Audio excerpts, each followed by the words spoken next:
जय श्री कृष्णा। मीरा के श्याम की जय हो। हम श्री मीरा जी के पावन चरित्र का श्रवण पान कर रहे थे।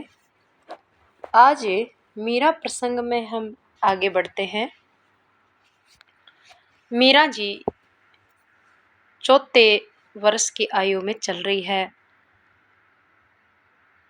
उनके पिताजी और 4-5 भाई हैं। उनके चाचा जी के एक लड़का होता है। लड़का बड़ा ही भाग्यशाली, शूरवीर और भगवान का परम भक्त होगा, इस बात की ज्योतिषी घोषणा करते हैं। पुत्र के जन्म पर, पौत्र के जन्म पर राव दूधा जी बहुत सारी खुशियां मनाते हैं। 4 भुजानाथ की सेवा करते हैं। भजन, संगीत, कीर्तन आदि करवाते हैं और गरीबों को, संतों को और ब्राह्मणों को और समस्त बस्ती के लोगों को खूब अनेक प्रकार का स्वर्ण मुद्राएं लुटाते हैं। अनेक प्रकार के आभूषण भेंट में देते हैं। राव दूधा जी को इस बात की खुशी होती है कि उनके घर में एक और सूरवीर और एक श्री हरि के भक्त ने जन्म लिया है।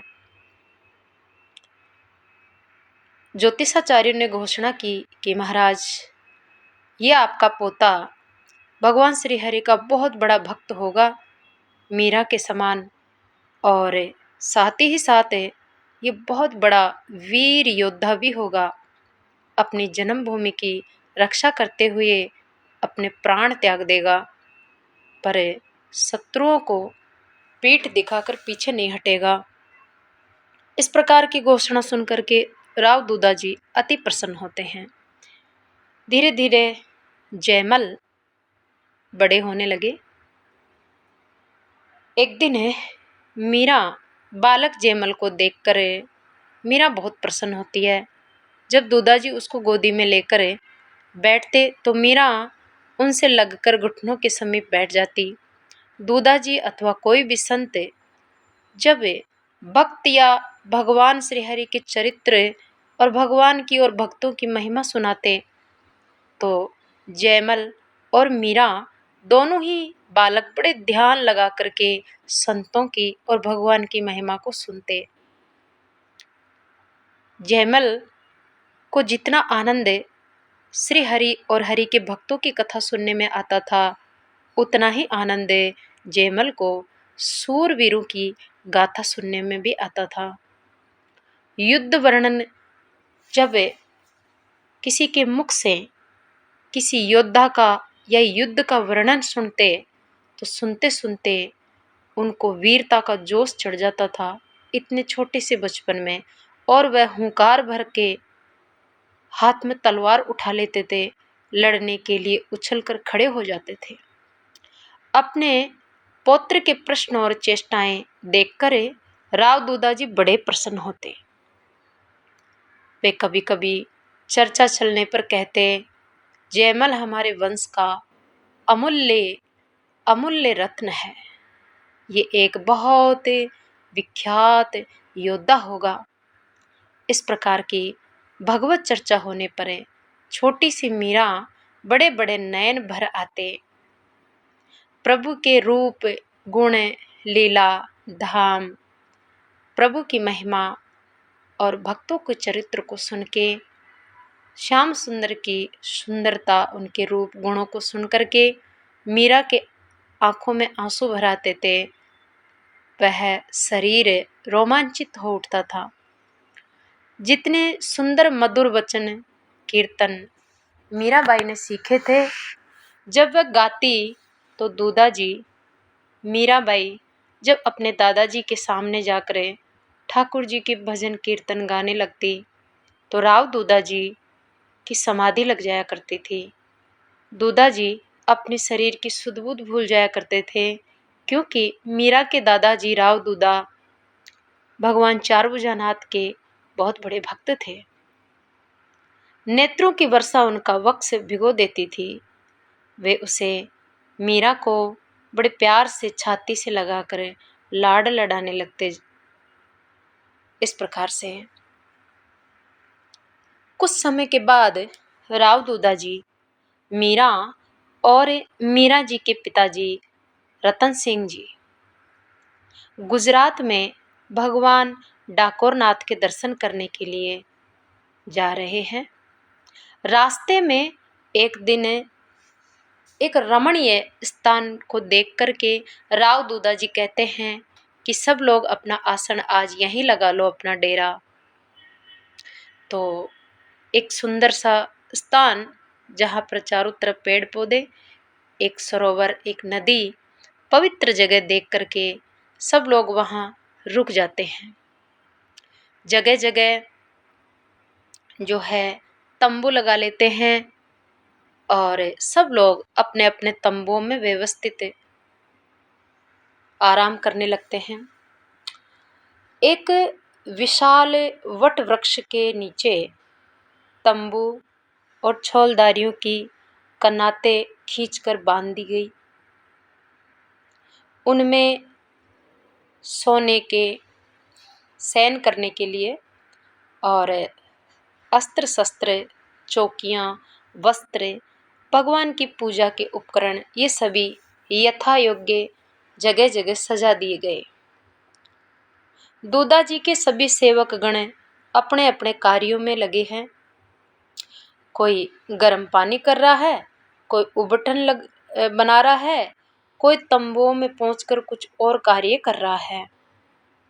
रसोईया शीघ्रतापूर्वक भगवान के भोग लगाने के लिए रसोई बना रहा है, बालकों के लिए भोजन की व्यवस्था कर रहा है।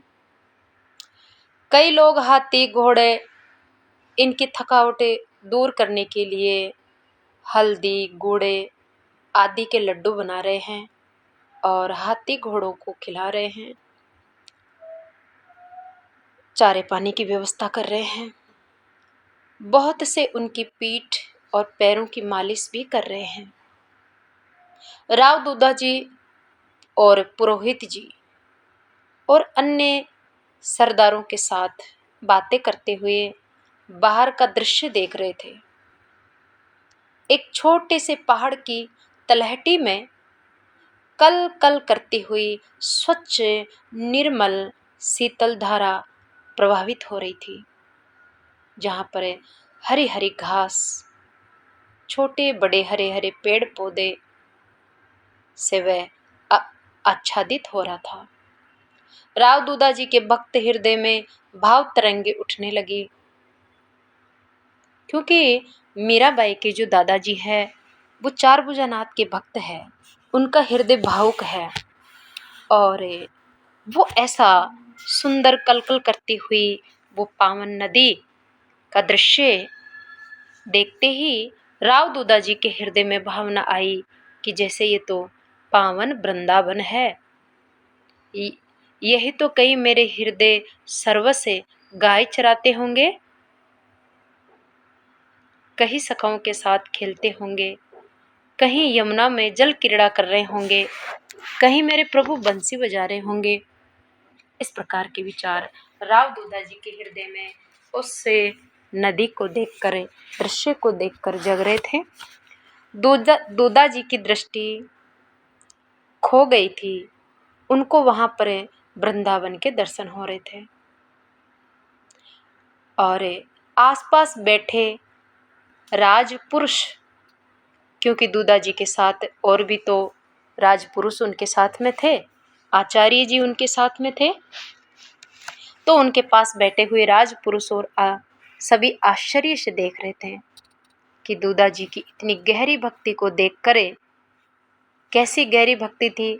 दूधाजी उस सरिता में, उस हरियाली में वृंदावन का अनुभव करते हुए इतने मदमस्त हो गए थे, इतने भाव में डूब गए थे। उनकी आंखें इतनी गहरी और मदमस्त हो गई थी, ऐसे लग रहा था जैसे कोई नशा की खुमारी उनके चेहरे पर चढ़ी हो। उनका चेहरे पर आनंद मिश्रित एक नशा सा छाया हुआ था। उसी समय रनिवास के तंबू में मीरा जी की माता झाली जी ने दासी से कहा, दासी जाओ अन्नदाता हुक्म के पास जाकर के बेटी मीरा को ले आओ, क्योंकि उसको नहलाने धुलाने का समय हो गया है। मैं उसको नहला धुला करके और स्वच्छ पवित्र कपड़े पहना कर तैयार कर दूं और कुछ खिला पिला दूं। दासी कहती है, जो हुक्म, कहकर के दासी राव दूधा जी के पास जाती है। लेकिन अन्नदाता हुक्म के पास तो मीराबाई थी नहीं। दासी ने लौटकर बताया कि दूधा जी के पास तो मीरा जी नहीं है। तो उनकी माँ कहने लगी कि दूधा जी के पास नहीं है तो यहाँ पर बहुत सारे तंबू लगे हैं, डेरे लगे हैं, कहीं दूसरी जगह होगी, जाओ तुम उसको दूसरी जगह ढूंढ के आओ। दासी पुनः जाती है और सभी तंबुओं में, सभी डेरों में मीरा जी की खोज करती है। जब मीरा नहीं मिलती तो दासी राव दूधा जी को सूचना देती है।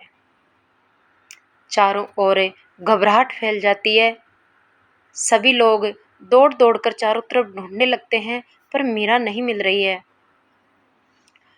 सात आई सेना के प्रधान ने कहा, उन्होंने भाव समाधि से निकलते हुए पूछा।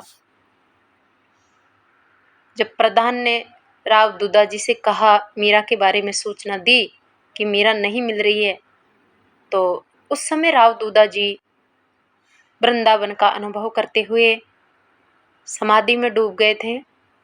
जैसे ही सेना के प्रधान ने सूचना दी तो राव दूधा जी समाधि से निकल के आते हैं और प्रधान कहते हैं कि बाईसा का कहीं पता नहीं चल रहा हुक्म।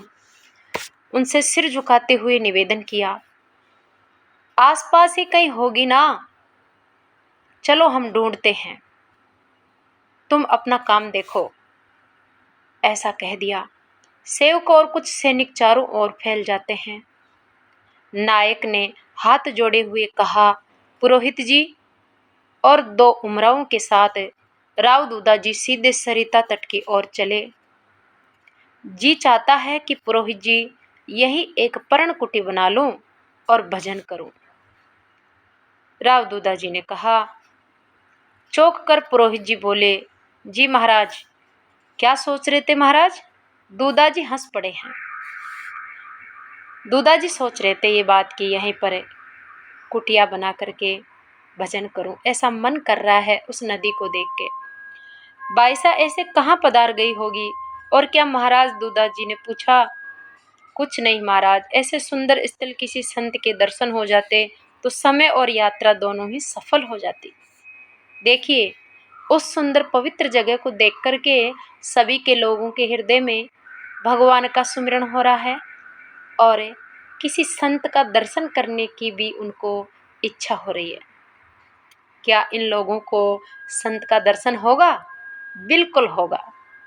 सरिता तट से कुछ ही दूर रहे होंगे कि साथ के एक व्यक्ति ने कहा कि भाई साहब वो रही, भाई साहब वो रही, क्योंकि मीराबाई उसी नदी के तट पर आगे एकांत में जहां पर सरिता बह रही थी, चारों तरफ जाडे घनघोर लता पता और वृक्ष थे। ऐसे एकांत जगह में नदी के तट पर मीरा जी बैठी हुई थी, अकेली। सभी ने चौंक कर मीरा जी की तरफ देखा। एक विशाल शिला के ऊपर बैठी हुई मीरा को एकाग्रता से जल प्रवाह देख रही थी। मीरा जी एक बड़ी सारी शिला पर बैठी थी, पत्थर पे बैठी हुई थी और एकदम शांत मुद्रा में बैठी बैठी बहते हुए नदी के जल को एक टकटकी लगा करके देख रही थी। उसी के साथ उन्होंने ये भी देखा कि न जाने किधर से आकर एक काले भुजंग ने मीरा के पीछे की ओर से उठकर उनके सिर पर अपना फन फैला दिया है। मीरा नदी के तट पर, सरिता के तट पर शिला पर बैठी है, दृष्टि बहते हुए जल पर है। मीरा शांत मुद्रा में बैठी है और श्री मीरा जी के पीछे एक बहुत बड़ा काला सांप अपनी बड़ी सारी फण फैला करके खड़ा है। ये सब राव दूधा जी और उनके साथ जाने वाले लोगों ने देखा है। ये सभी देख करके आश्चर्यचकित हो गए। संभल करके राव दूधा जी ने धीरे धीरे पांव आगे बढ़ाए हैं। राव दूधा जी के मन में कई प्रकार की आशंकाएं लिए हुए सब उनके साथ चल पड़े हैं। सबकी दृष्टि श्री मीराबाई पर थी। उन्होंने देखा कि उनके सिर पर उठाकर नदी के उस पार देखा, हाथ जोड़कर सिर झुकाया। मीरा की दृष्टि का अनुसरण करती नजर उस ओर गई तो वृक्ष के नीचे हाथ में कमंडल लिए हुए एक महात्मा खड़े दिखाई दिए। यानी वो सब लोग दूर से मीरा को देख रहे थे। मीरा के ऊपर सांप ने फण फैला रखी थी। मीरा जी इस किनारे पर बैठी हुई उस किनारे की ओर देख रही थी। उस किनारे की ओर मीरा जी क्या देख रही थी? उस किनारे की ओर एक संत खड़े थे। उनके हाथ में एक कमंडल था। मीरा इस किनारे पर बैठी हुई संत महाराज को प्रणाम करती है। जैसे ही मीरा ने संत महाराज को प्रणाम किया तो संत महाराज ने हाथ उठा करके श्री मीराबाई को आशीर्वाद दिया। धीरे धीरे राव दूधा जी और उनके साथी लोग मीराबाई के पास पहुंच जाते हैं। इनके पैरों की चलने की आवाज सुन करके नाग देवता अपनी फण समेट लेते हैं और पास में ही एक झाड़ी के अंदर जाकर गायब हो जाते हैं। राव दूधा जी ने आगे बढ़कर मीरा को गोदी में उठा लिया, छाती से लगाया और राव दूधा जी वो जो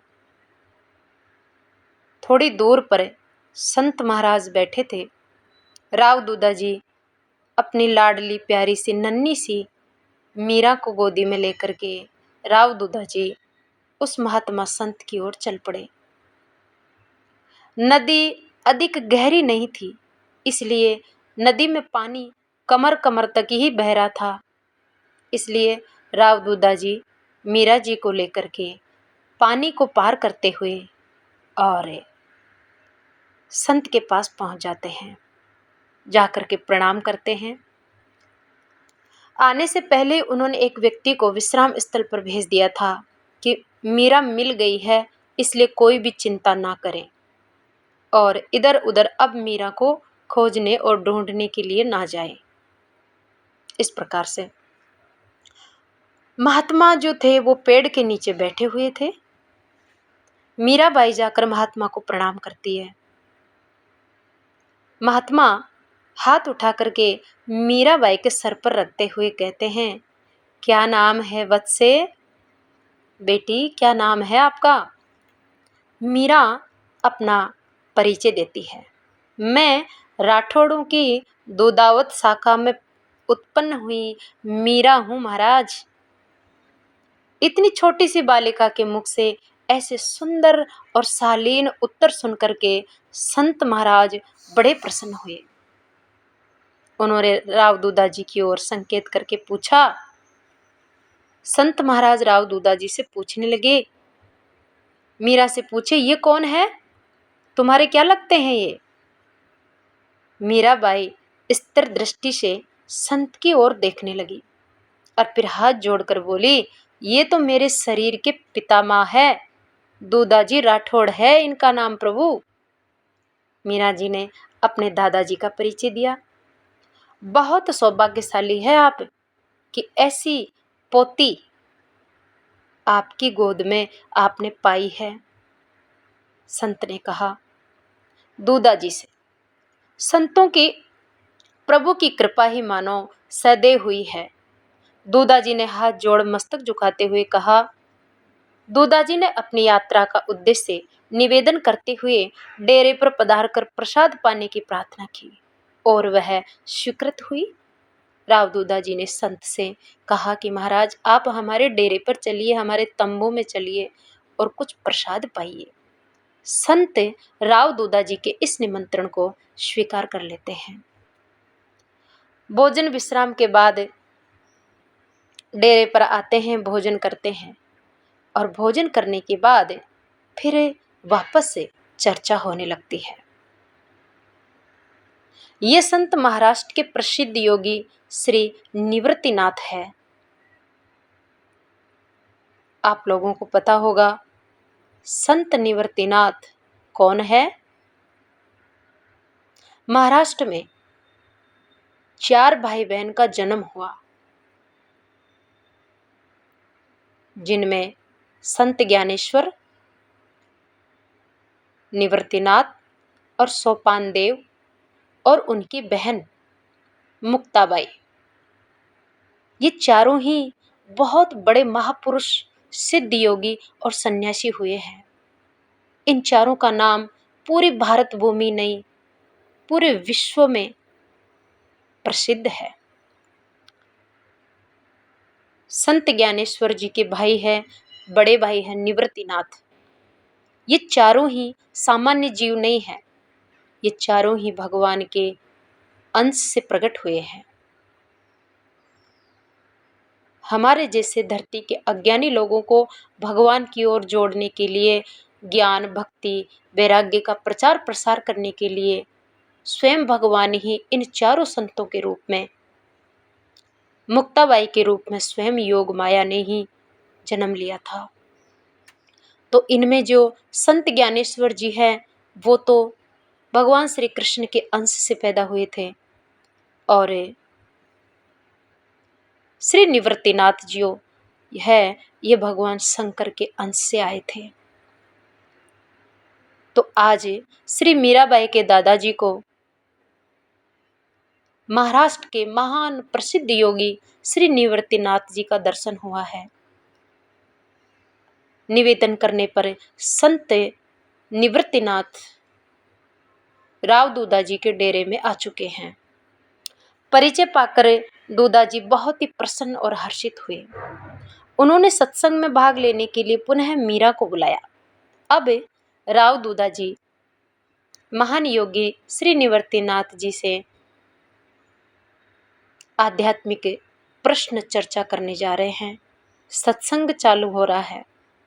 सत्संग शुरू होते ही राव दूधाजी ने एक सैनिक को भेजा कि जाओ मीरा को लेके आओ। तुरंत मीरा को बुलाया। मीरा आती है, फिर प्रणाम करके सत्संग में दादाजी के साथ बैठ जाती है। यहाँ आओ बेटी, यहाँ आओ। उन्होंने मीरा को अपने पास बुलाया। क्या देख रही थी नदी के जल में तुम? मीरा से पूछ रहे हैं, बेटी तू अकेली एकांत में नदी के किनारे जाकर नदी के पानी में क्या देख रही थी? मीरा पूज्य श्री जोशी जी के मुख से सुना है कि भगवान का वर्ण नील कमल के समान होता है। मीरा कह रही है कि मैंने हमारे पंडित जी से, जो घर में रोज जोशी जी कथा सुनाते थे ना, वो कथा सुनाते समय बता रहे थे कि ठाकुर जी का जो रंग है ना, वो श्याम मेघ वर्ण के समान होता है, नील कमल के समान होता है। तो आज मुझे इस नदी का जल भी वैसा ही दिखाई दे रहा था। अब सोचिए, छोटी सी 4 साल की मीरा अभी 4थे साल में चल रही है और वो एकांत में बैठ कर के उस नदी के जल में क्या देख रही है? श्री कृष्ण भगवान का रूप देख रही है। हाथ में लेकर देखा तो कुछ रंग उसमें नहीं दिखाई दिया। जल जितना गहरा उतना ही श्याम उथला होने पर अपना रंग खोलकर वह पात्र के रंग और आकार में ढल जाता है। क्या भगवान भी ऐसे ही होते हैं? मीरा ने वाक्य अधूरा छोड़कर संत महाराज की ओर देखा। हृदय की गहराई, हृदय की स्वच्छ निर्मलता, हृदय की कोमलता और बुद्धि की तीक्ष्णता देखकर नेत्रों में झलक आई। हृदय कितना गहरा है, कितना स्वच्छ है, निर्मल है, कोमल है, बुद्धि कितनी तीक्ष्ण है, ये नेत्रों में झलक उठी थी। उस दृष्टि से प्रभावित हो योगी श्री निवृत्तनाथ कुछ क्षणों को मौन रहकर फिर बोले, हाँ पुत्री, भगवान का कोई रंग नहीं है। यानी जब मीरा ने बताया कि जल का रंग श्याम सुंदर के रंग जैसा था और जल के बारे में, रंग के बारे में मीरा ने जो गहरी बातें बताई, उनको सुनते ही निवृत्तिनाथ जी समझ गए कि ये कोई सामान्य कन्या नहीं है। निवृत्तिनाथ कह रहे हैं, भगवान का कोई रंग नहीं है बेटी, बहुत गहरे होने से ही ये श्याम लगते हैं और शरीर रूपी पात्र में उसी के अनुरूप ढल गए ऐसे लगते हैं, किंतु पात्र और रंग में डलने पर भी वह जल ही रहता है। वैसे ही नाना रूपों में डले होने पर भी भगवत्ता तनिक भी कम नहीं होती है।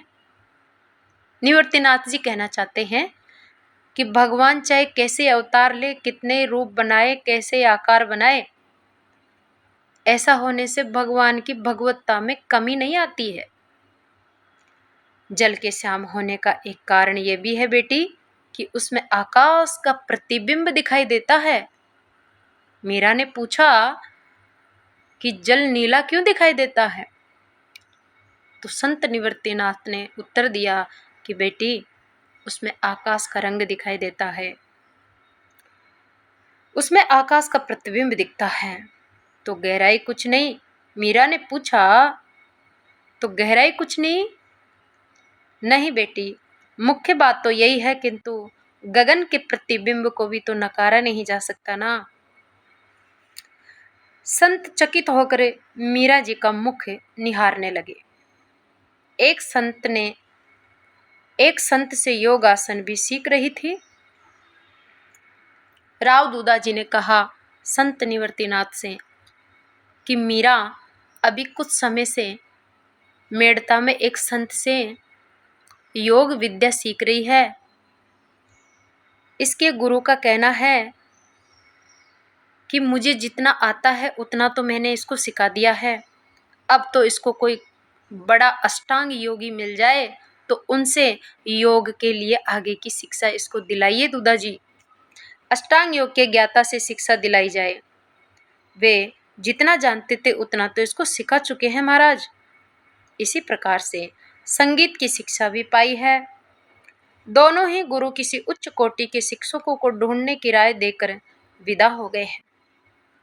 यानी मीरा जी जब 4 साल की थी तब तक उन्होंने 2 गुरुओं से योग की शिक्षा और संगीत की कुछ शिक्षा प्राप्त कर ली थी और उन दोनों गुरुओं को विदा भी कर चुके थे। लेकिन अब आगे की योग विद्या सीखने के लिए राव दूदा जी एक श्रेष्ठ गुरु की खोज में थे। तो वो योगी निवृत्तिनाथ जी मिल जाते हैं। योगी श्री निवृत्तिनाथ ने मीरा से योग और संगीत के विषय में कुछ प्रश्न पूछे और उसके उत्तर तथा स्वर से संतुष्ट होकर उसे शिष्य के रूप में मीराबाई को स्वीकार करने की स्वीकृति दे दी। संत निवृत्तिनाथ ने स्वीकृति दे दी राव दूदा जी को कि मैं आपकी पोती को अवश्य ही योग विद्या प्रदान करूंगा। उन्होंने कहा, ये बालिका उच्च कोटि की भक्त है, उच्च कोटि की ज्ञानी है, संगीतज्ञ है और उच्च कोटि की योगिनी है। आप अभी डाकोर नाथ के दर्शन करने जा रहे हैं ना, और मैं पुष्कर जा रहा हूँ। योगी निवृत्तिनाथ जी पुष्कर जा रहे थे, मीरा और उनके दादाजी डाकोर जा रहे थे।